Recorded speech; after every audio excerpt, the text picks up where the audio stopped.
The plasma bolt passed so close to my head that the heat washed over my face. I didn't move.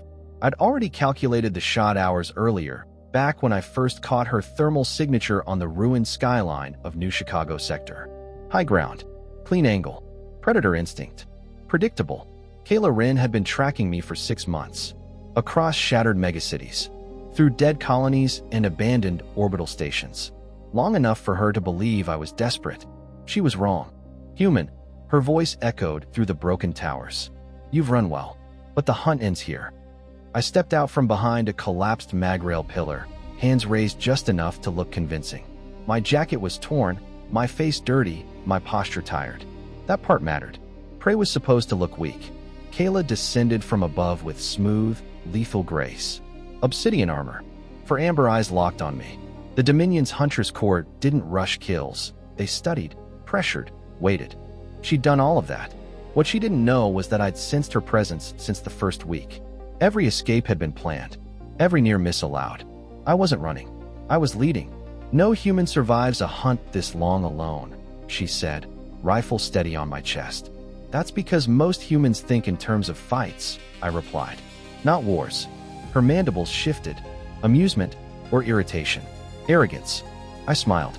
Only if it's unearned. Her finger wasn't on the trigger. Good. Earth hadn't surrendered when it fell. It had adapted. Allies abandoned us. Fleets burned. So we learned to hide, to mislead, to think like prey long enough to trap predators. You have no ship, no allies, Kayla said. I took a step closer. You're right, I said. I don't have allies. I met her gaze. I have plans. For the first time, doubt flickered in her eyes. The alien Huntress had chosen me as her prey, and she had made a fatal mistake. Kayla didn't fire. That alone told me everything I needed to know. A Dominion Huntress with a clean shot who hesitates isn't deciding whether to kill you. She's deciding why she shouldn't. Predators don't hesitate unless something doesn't fit the pattern. You're not afraid, she said, slowly circling me. Her boots crunched against broken glass and old bone. You should be. I was, I answered honestly. 6 months ago. She stopped 10 meters away, close enough that I could see faint heat ripples moving beneath the seams of her armor. The subtle signs of a body engineered for endurance hunts that could last years. Close enough to smell the faint metallic tang of her atmosphere recyclers. You let me track you, she said. Not a question. I shrugged. I made it easy. Her eyes narrowed, her pupils contracting at once. A Kethri tell. Focus sharpening, threat reassessment underway. That makes no sense, she said. Every human I've hunted ran until they broke. You adapted, changed patterns, used terrain intelligently. You're trained. I corrected. Before Earth fell. That name still carried weight. Even now. Especially now. She studied me in silence. The Dominion had conquered Earth fast. Too fast. Orbital superiority. Precision strikes. Psychological collapse. They thought speed equaled submission. They didn't stay long enough to learn what humans did after the cameras shut off. You're Jack Mercer, she said at last. Former U.S. Special Operations. Disappeared during the Pacific evacuation. I raised an eyebrow. You did your homework. I do my job. That's why I chose you. That earned a reaction. A slight shift in stance. Micro-adjustment of her grip. I'd thrown her off script. You didn't choose me, she said flatly. I chose you. I shook my head. You picked the trail. I built it. For a moment, I thought she'd shoot me just for that. Instead, she laughed, a dry, clicking sound that echoed unnaturally through the ruins. Humans, she said. Even cornered, you posture. Cornered. I glanced around at the empty skyline, the ruined city stretching for kilometers in every direction. Kayla, if you wanted me dead, I'd have been dead on Lagrange Station. Or during the ice storm on Titan's Reach. Or when I crossed the glass plains on Virex 9. Her finger still wasn't on the trigger. You're here, I continued, because something's wrong, and you're running out of time. Silence fell hard between us. Above the cloud layer, something rumbled, distant, heavy, wrong. Not thunder. Too deep, too sustained. Her eyes flicked skyward for half a second. That was all I needed. You've seen the reports, I said. Worlds going dark. Colonies vanishing without battles. Fleets redeployed and never returning. That information is classified. So was Earth's surrender, I said. Until it wasn't. Her jaw tightened. Speak carefully, human. The swarm is coming, I said. Not conquest. Consumption. Total biological strip mining. They don't care who ruled the planet yesterday. Her rifle lowered a few centimeters. I'd hit the nerve. You've been tracking me for 6 months, I went on. But I've been feeding you intelligence just as long. Anomalies. False trails. Accidental discoveries. Understanding began to dawn in her eyes. Slow, reluctant, dangerous. You're saying you used me. Yes. And you expect to live after admitting that. I smiled. You're still listening. The Dominion's doctrine was rigid. Hierarchies. Approved strategies. No improvisation beyond authorized parameters. It worked until it didn't. And the swarm didn't care about doctrine. You think I don't know the difference between prey and manipulation? Kayla snapped. My people invented the hunt. And mine perfected the ambush, I shot back. We didn't survive 200,000 years by charging predators head-on. She stared at me for a long moment. Then she did something unexpected. She powered down her rifle. Not holstered. Not lowered. Powered down. Among the Ketheri, that wasn't mercy. It was curiosity. You will come with me, she said. Alive. I exhaled slowly. Phase 1 complete. To your command council? I asked. Yes. They'll want my head. They'll want answers more. She stepped closer, towering over me. Understand this, human. If this is deception, then you'll kill me. I finished. Slowly. I know. Her mandibles clicked once. Agreement. As her shuttle lifted us out of the ruins, I watched the dead city shrink beneath us. Earth's scars were everywhere, written into concrete and steel and silence. This wasn't about survival anymore. It was about leverage. Because when the Dominion realized the truth, that the alien Huntress had chosen me as her prey and made a fatal mistake, the galaxy was going to change, and humans were finally going to have a seat at the table. The Dominion Command Citadel hung in orbit above Kael'Tyr like a blade poised to fall. From a distance, it was beautiful. Layered rings of dark alloy, luminous transit corridors threading through the structure like veins of light. Defense platforms rotating with precise, predatory grace. From the inside, it felt exactly like what it was. A place built to remind conquered species of their position. Kayla escorted me through 3 security thresholds without speaking. Dominion soldiers lined the corridors, their armor marked with hunt sigils and campaign scars. Every eye followed me, some with curiosity, most with contempt. Human, prey, resource. I'd seen that look before. On Earth, on colonies that fell screaming while the galaxy looked away. The council chamber doors parted with a low, resonant hum. Inside, the air was colder. Not physically, psychologically. The chamber was circular, tiered, designed so those who ruled always looked down on those who spoke. Holographic star maps rotated slowly above a central platform. 7 counselors waited. Fleet Strategist Forthane, High Hunter Sarek, Logistics Overseer Malkair, 3 others whose names I didn't bother memorizing. And at the center, towering even among them, Arch-Commander Threxel, the voice of Dominion doctrine made flesh. Kayla stepped forward. I noticed she positioned herself beside me. Not in front. Not behind. Beside. That did not go unnoticed. You bring a human into this chamber, Threxel said, his voice echoing from the walls themselves. Explain. Kayla didn't bow. That alone sent a ripple through the council. This human possesses intelligence regarding the swarm, she said. Actionable intelligence. A low murmur spread. The swarm is a contained threat, Sarek snapped. Localized incursions. Acceptable losses. I laughed. The sound cut through the chamber like a blade. 7 heads turned toward me. Acceptable, I said, tasting the word. That's what you called Earth, too. Kayla stiffened. I felt it. But she didn't stop me. Threxel's eyes narrowed. You will show respect. I will show accuracy, I replied. Which is more than your reports have managed. Silence fell hard. You think a conquered species understands warfare better than us? Vorthane scoffed. No, I said. I think a wounded species does. I stepped forward before anyone could stop me. The guards tensed. Kayla didn't move. You're fighting the swarm like it wants territory, I continued. Like it cares about supply lines, morale, or political pressure. I gestured at the rotating star map. It doesn't. It feeds. That's all. Every doctrine you use assumes an enemy that wants to win. I met Threxel's gaze. The swarm just wants you gone. That is speculation, Malkayer said. No, I replied. It's observation. Something predators forget to do when they think they're at the top of the food chain. A sharp intake of breath rippled through the chamber. Kayla spoke then. He predicted the loss of Karen Drift and the collapse of the Third Border Fleet. Threxel turned to her slowly. Those events are classified. They happened anyway, she said. Because we didn't listen. That was the moment. The exact moment when I saw it fracture. Not unity. Not power. Certainty. I activated the data wafer concealed beneath my sleeve and flung the projection into the center of the chamber. Star systems flared to life, then went dark. One after another. Gasps. Anger. Fear.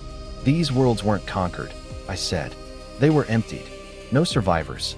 No infrastructure left intact. Biomass stripped down to bedrock. Threxel leaned forward. Where did you obtain this? I watched it happen, I said. While you were arguing doctrine. The Arch-Commander straightened. Even if this is true, why bring it to us? Why help the Dominion? Because that was the question they couldn't answer on their own. Because when the swarm finishes with you, I said, it comes for what's left of us. Silence again. Heavier this time. You have no fleets, Sarek said. No worlds. What leverage could you possibly offer? I smiled. Me? Kayla turned sharply. Jack, I've been planning this since Earth fell, I said quietly. Long before you ever chose me as prey. I tapped my chest. The swarm isn't just biological. It's networked. Hive ships coordinate entire sectors. Kill the hive, the swarm collapses. Threxel's eyes burned. We know this. You know it in theory, I replied. I know how to find them. I pulled up another projection, gravitational distortions, feeding cycles, subtle shifts no Dominion sensor suite was calibrated to notice. Predators look for energy spikes, I said. Prey looks for disturbances. Understanding began to dawn. Kayla's voice was steady. He let me hunt him so he could guide me here. Threxel stared at her. You were manipulated. Yes, she said. And so were we. Anger flared across the council, but beneath it, something worse. Fear. What do you want? Threxel asked at last. I didn't hesitate. A seat at the table. Human representation. Access to your data. Joint command authority on swarm operations. Outrage erupted. You dare. You're already losing, I cut in. I'm offering you a chance to stop pretending otherwise. Threxel raised a claw. Silence snapped back into place. And if we refuse? I met his gaze. Then the swarm wins. And history forgets you ever ruled anything. Long seconds passed. Finally, Threxel spoke. You will advise. Temporarily. Under supervision. Kayla exhaled, barely. I nodded. Good. Because you're about to learn something else about humans. And what is that? Threxel asked. I leaned forward. We never bet our species on a single plan. The lights flickered. An alarm wailed through the chamber. A tactical officer burst in. Multiple swarm signatures emerging near the Kessler belt. Numbers exceeding projections. I smiled grimly. Which means, I said, they've already adapted. Kayla looked at me, eyes sharp. You expected this. Yes, I said. And that's where the real plan begins. The first thing that went wrong was the timing. Dominion fleets were precise to the second. Engagement windows calculated down to microcycles. Nothing moved unless doctrine allowed it. That was their strength and their weakness. The swarm didn't care. By the time the council chamber cleared and we reached the tactical command deck, 3 outer defense groups were already burning. The holo display bloomed red as contact markers multiplied faster than the system could label them. Impossible, fleet strategist Vorthane snapped. Those signatures weren't there 30 minutes ago. They weren't, I said. They moved. That region is sensor blind, another officer argued. Nothing that large could. Unless it doesn't emit what you're looking for, I cut in. Stop thinking like engineers. Start thinking like prey. Kayla stood at my side again. She hadn't been ordered to. She chose to. That mattered. The main display shifted as Admiral-class authority took control. Swarm units poured out of the Kessler belt in waves. Organic shapes twisting through space like schools of armored parasites. Thousands of them. No formation. No hierarchy. Chaos. Defensive screen, Vorthane barked. All cruisers hold position. Concentrate fire on cluster centers. They fired. It didn't help. Dominion plasma tore through the first wave, vaporizing hundreds of units in seconds. The swarm didn't slow. It flowed around the impact points, filling gaps instantly, bodies colliding, merging, splitting apart again. They weren't attacking ships. They were mapping reactions. They're learning, Kayla said quietly. Yes, I replied. And we're teaching them all the wrong lessons. A destroyer vanished in a flash of white light as swarm units burrowed into its hull and detonated from within. Another lost propulsion, drifting helplessly as living matter wrapped around it like a cocoon. Pull back, Vorthane shouted. Regroup at. No, I said. Every eye in the command deck snapped toward me. If you retreat now, they scatter, I continued. You'll never find the Hive ship. This is a feint. Threxel's voice cut through the noise. You assured us the Hive would be vulnerable. It should be, I said, which means this isn't the main force. The swarm numbers didn't make sense. Too many small units. Too uncoordinated. They were burning biomass at an unsustainable rate. A rear guard. I stepped closer to the display, pulling raw sensor data across the screen. Gravitational noise. Microdistortions. Feeding residue patterns buried under layers of interference. There, I said, highlighting a region deep within the asteroid belt. That's where it actually is. Vorthane stared. That region is impassable. For capital ships, I agreed. Not for something smaller. Kayla already understood. You want a Huntress shuttle, she said. I met her gaze. I want you. The command deck erupted. That's insanity, Vorthane snarled. Even if you reach it. I don't need to fight it, I said. I need it to eat me. Silence. Even the alarms seemed to fade for a moment. Kayla turned fully toward me. Explain. Slowly. I took a breath. This was the part you couldn't soften. Before Earth fell, we were working on a biological countermeasure, I said. Not a weapon. A failsafe. A neural disruptive virus keyed specifically to swarm biology. Threxel's eyes narrowed. You said it was incomplete. It was, I said. Then we lost the labs. The data. The time. I tapped my chest again. So I finished it another way. Understanding hit Kayla first. Her breath caught. You infected yourself, she said. I turned myself into delivery, I replied. The virus stays inert in human tissue. Once the Hive ship begins consumption, it spreads through its neural core. Every unit linked to it dies. Vorthane looked like he might strike me. That's suicide. Probably, I said. But effective. Kayla stepped closer. You planned this from the start. Yes. The chase, she whispered, letting me track you. I needed someone who could get me here, I said. Someone who wouldn't kill me the moment things stopped making sense. Her mandibles shifted. Not anger. Something heavier. You never intended to leave, she said. I intended to win, I replied. Survival was a variable. Threxel spoke at last. If you fail, we lose everything. If I don't go, I said, you lose it anyway. The command deck shook as another Dominion cruiser died. Red markers blinked out by the dozens.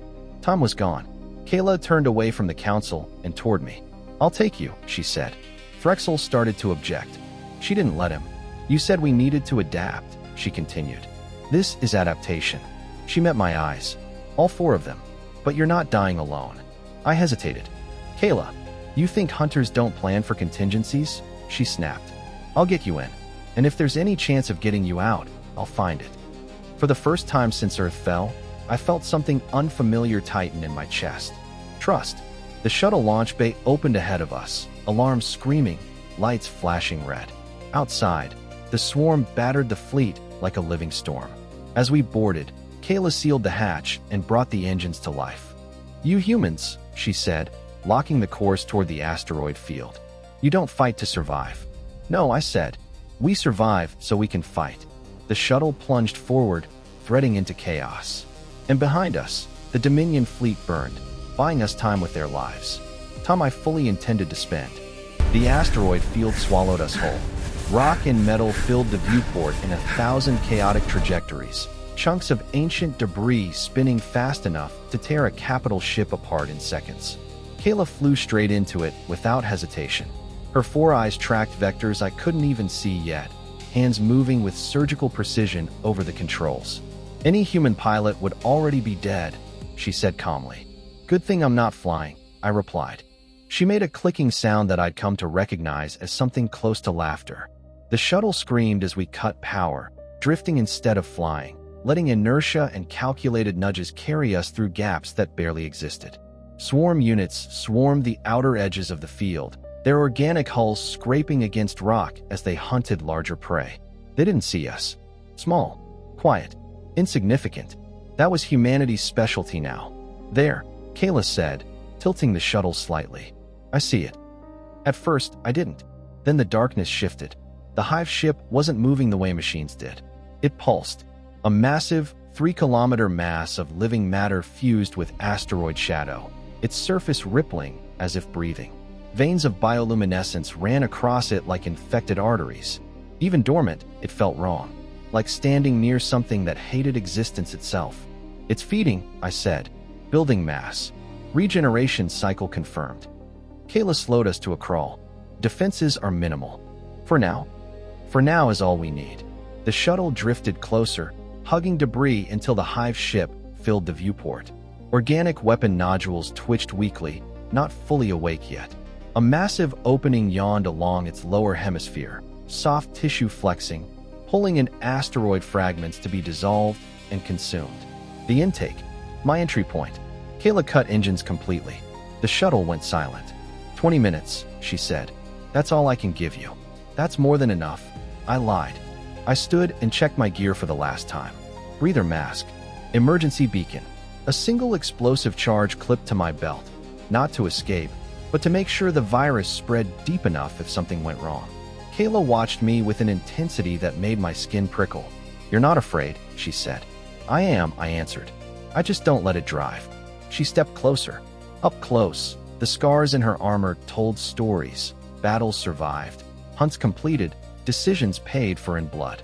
She reached out and pressed a small device into my palm. A neural anchor, she said. If you lose consciousness, it will emit a signal I can track. You're planning to come after me. I'm planning for options, she replied. Hunters always do. For a moment, neither of us spoke. Then the shuttle lurched slightly as the hive ship's gravity caught us. Jack, she said, using my name again. If this fails, it won't, I cut in. And if it does, make sure the fleet knows where the real hive is. Don't let this be for nothing. Her mandibles tightened. You humans are infuriating. Yeah, I said. We've heard. I sealed my suit and cycled the airlock. The moment I let go, the hive ship pulled me in. The intake swallowed me whole. Heat. Pressure. Acidic mist burning against my suit. The walls were alive, contracting, pulling me deeper with slow, terrible certainty. Organic tendrils brushed against me, tasting, analyzing. I felt the virus wake up. A dull heat spread through my veins as the dormant payload activated, responding to alien biochemistry. The hive ship reacted instantly. The walls spasmed.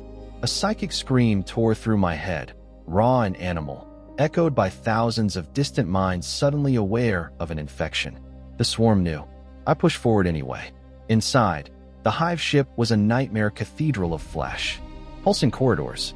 Bioluminescent nerve clusters hanging like grotesque chandeliers. Fluids dripped from the ceiling, sizzling against my armor. Swarm units poured toward me, drawn by instinct. White-hot pain flared as claws tore into my side. I fired blindly, forcing a path forward. 10 minutes. I followed the strongest bioelectric signals, ignoring the pain, ignoring the alarms screaming in my suit. The virus spread fast now, threading through neural tissue, hijacking the very system that coordinated the swarm.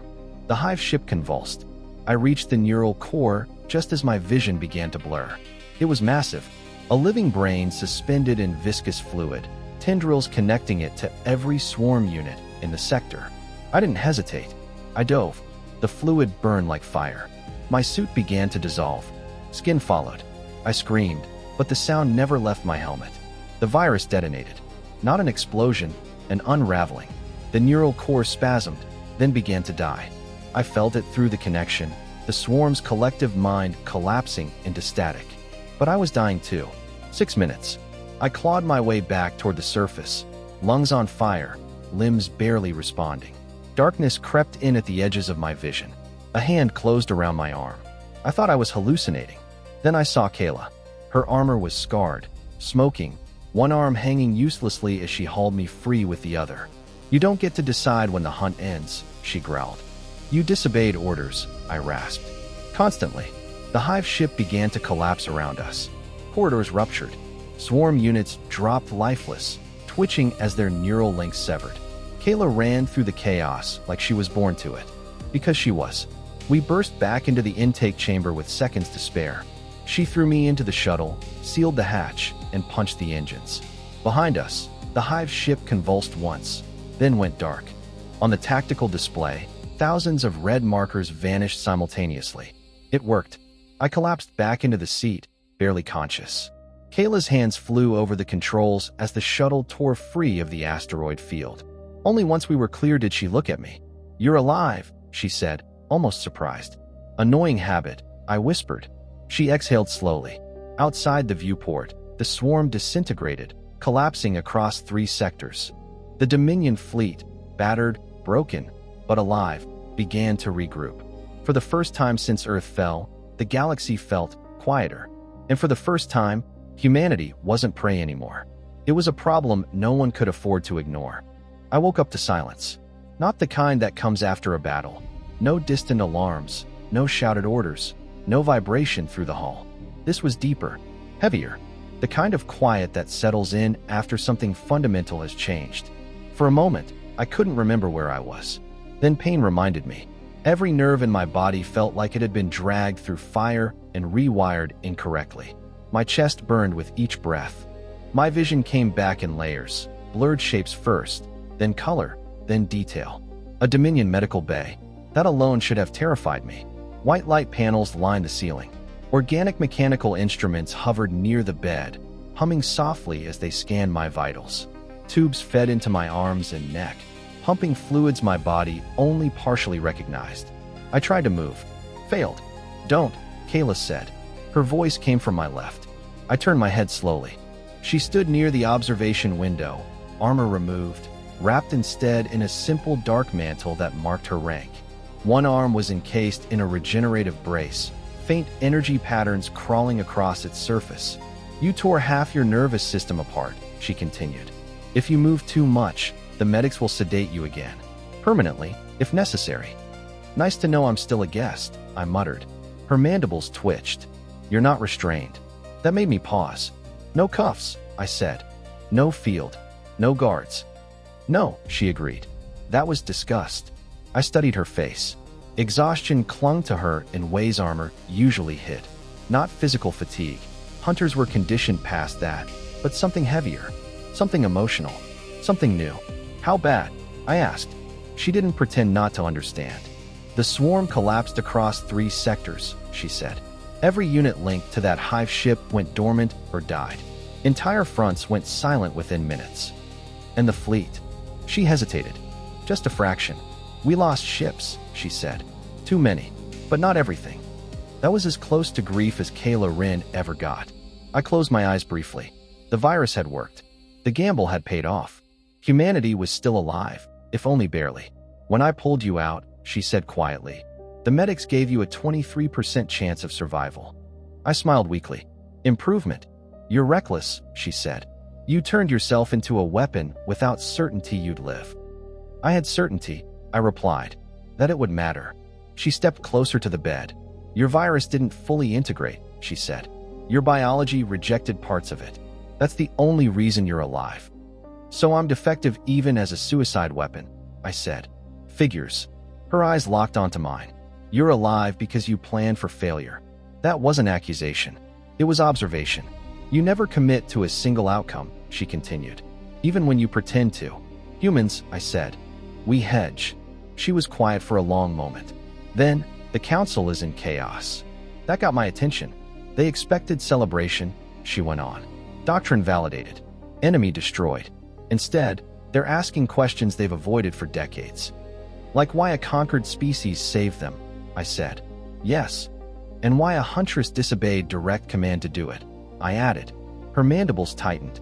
"That part is complicated." The door hissed open before I could respond. Arch Commander Threxel entered the medical bay with 2 senior officers in tow. No guards. No weapons drawn. That, more than anything, told me how much had changed. "You're awake," Threxel said. It wasn't a question. "Unfortunately for you," I replied. One of the officers bristled. Kayla didn't move. Threxel studied me for a long moment, eyes unreadable. The swarm losses match your projections, he said. Across all monitored sectors. Of course they do, I said. I don't bluff with extinction-level threats. He ignored that. You manipulated one of our most effective hunters. You violated Dominion security. You introduced an unverified biological agent into a live combat theater. I waited. And yet, he continued, without your actions, the Kessler front would have collapsed within days. Kayla glanced at him sharply. Say it, she said. Threxel's jaw tightened. Then he did something no Archcommander had done in recorded Dominion history. He inclined his head toward me.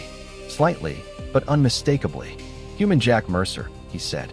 You have altered the course of this war. Silence filled the room.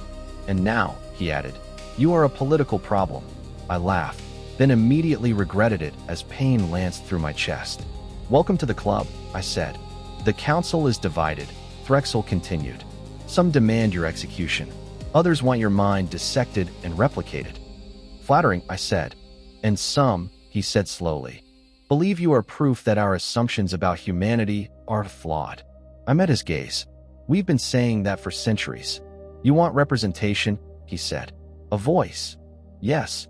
You want access to our intelligence, our fleets, our strategic councils. Yes. And in return, he said, you offer continued cooperation against the swarm. And every other threat like it, I replied, because this galaxy keeps making the same mistake. Which is, one of the officers demanded. Thinking strength looks the same everywhere, I said. You hunt. Others dominate. Humans endure. Threxel turned to Kayla. You risked everything for him. I risked everything for the mission, she said evenly. He studied her. And if the mission required his death? She didn't hesitate. Then I would have watched him die. I believed her. And yet, Threxel said, you didn't. Kayla met his stare. Because the hunt wasn't over. Threxel turned back to me. You will not be executed, he said. For now. Progress. You will serve as a strategic advisor under observation, he continued. Any further deception will be considered an act of war. Understood, I said. And Kayla Rin, he added, will be assigned as your handler. Her eyes widened, just slightly. That is unnecessary, she said. It is essential, Threxel replied. You are the only one who understands how this human thinks. I looked at her. Lucky you. She ignored me. Threxel paused at the door.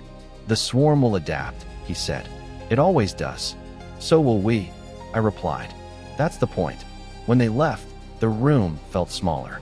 Kayla remained. You've bound our futures together, she said quietly. I gave us both options, I replied. She studied me for a long time.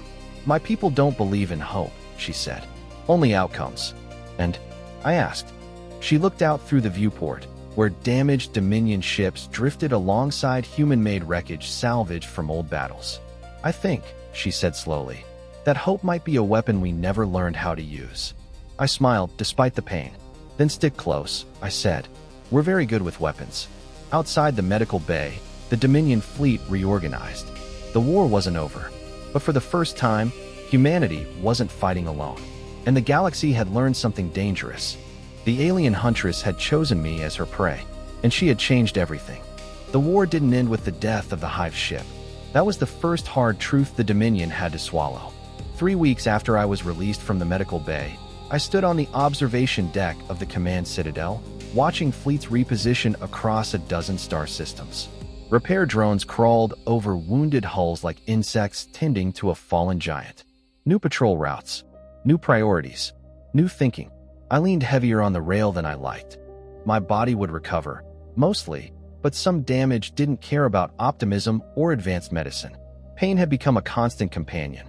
I accepted it. Pain meant I was still useful. Kayla stood beside me, as she had more often than not since the Council's decision. No armor today. No weapons visible. That alone unsettled the officers who passed us. A Huntress without her mask was a dangerous thing. They're arguing again, she said, nodding toward the sealed council chamber behind us. About whether humanity should be classified as an allied force or a strategic anomaly. Both, I said. We're good at being inconvenient. Her mandibles twitched. Approval. The Dominion had offered terms. Resources. Limited protection. A carefully worded acknowledgement that humanity would no longer be considered prey or property. It wasn't enough. I'd made that clear. Earth would not kneel again. Not to the Dominion. Not to anyone. Cooperation wasn't submission. It was leverage, and leverage only mattered if you were willing to walk away. They knew that now.